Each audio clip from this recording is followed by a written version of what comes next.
Do you know several nutritional deficiencies can lead to anxiety and depression? So here are 6 nutrients that are very essential for our mental health. First one is omega-3 fatty acids, especially DHA and EPA.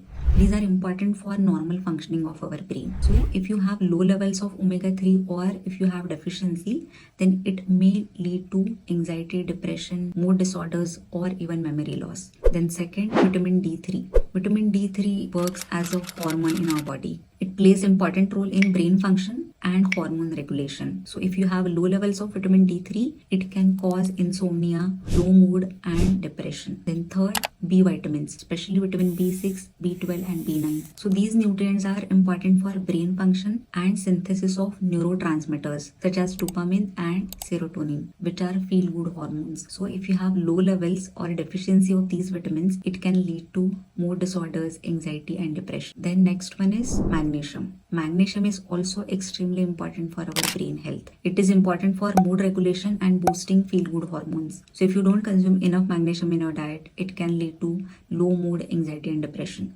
The next is iron. Iron deficiency anemia can cause fatigue, irritability, low mood, low concentration. So it can contribute to or worsen the symptoms of anxiety and depression. Then last one is zinc. So zinc is also essential for neurotransmitter regulation. So deficiency is also linked to mood disorders, anxiety and depressive symptoms. So check out the caption to know what are the food sources of these nutrients.